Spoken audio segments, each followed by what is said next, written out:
Dear students, we were discussing about the axial and polar vectors, and let us talk a little much more about the axial vectors.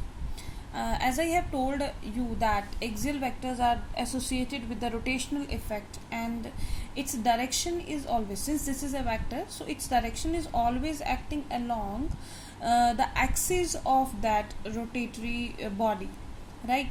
And the direction is given by right hand screw rule. You must have studied it in your junior classes also.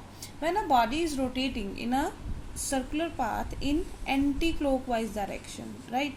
In that case, by right hand rule, the direction of rotation is along the axis and directed upward. Just like if I hold my hand and if I curl my fingers, in that case the thumb point curls indicates the direction of rotation of bodies. Suppose this pen is rotating like this, like this, in this direction. So if I hold it like this, and the curl of fingers points, this curl of fingers points anti-clockwise rotation, and the direction of thumb points the direction of axis along which the vector is associated, right? And similarly, if the body is rotating in clockwise direction like this, in this case the direction of curl of fingers is clockwise and the thumb points in downward direction, so the vectors associated with will be having a direction in downward, that is in the plane of the paper. Here it is upward the plane of paper, here the board is acting as the plane of paper, it is upward the plane of paper, and it is downward in the plane of paper.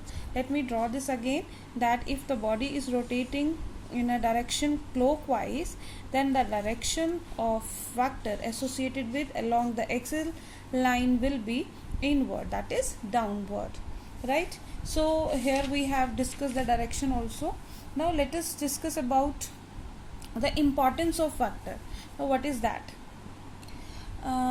It is very important to discuss about the importance of vector, because the question always comes, why this vector have been introduced in our physics, in our studies, right?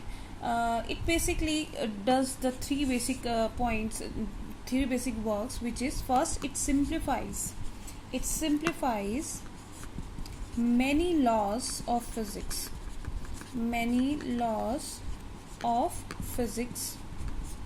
it makes the derivations easy,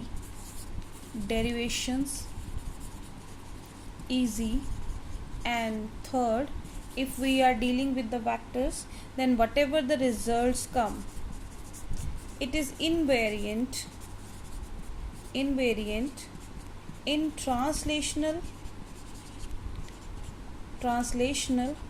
or rotational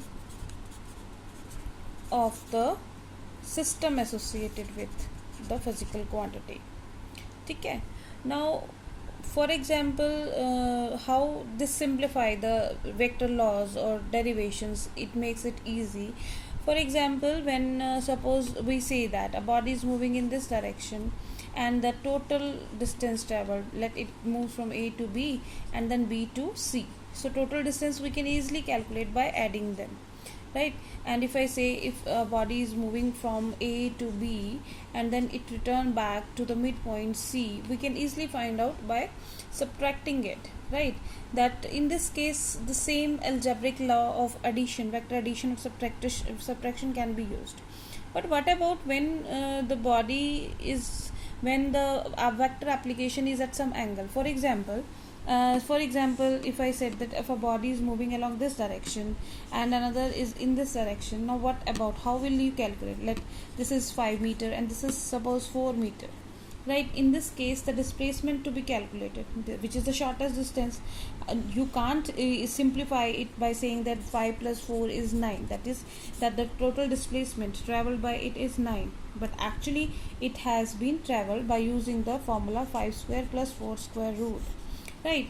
So in such cases it becomes easy to derive the equations, it is easy to derive or simplify the laws. For example, in the 12th class you will study about some basic laws like Coulomb's law of vector addition, right? And similarly you will study in 11th also gravitational law. So if you know about the vectors laws, different vectors, how to operate, do use of operations like plus, minus, subtraction, division and multiplication, so you will be able to find out the resultant, because in such quantities direction is mentioned, right? And similarly the result is invariant in translation and rotation system, means कि whatever the result is obtained, that will remain same. Either we are using the translation here means the straight line motion or the rotational motion. So vector is very important concept to understand, because it basically simplify the laws, derivations, it makes the derivations easy, and it makes the result invariant in the translational or rotational system.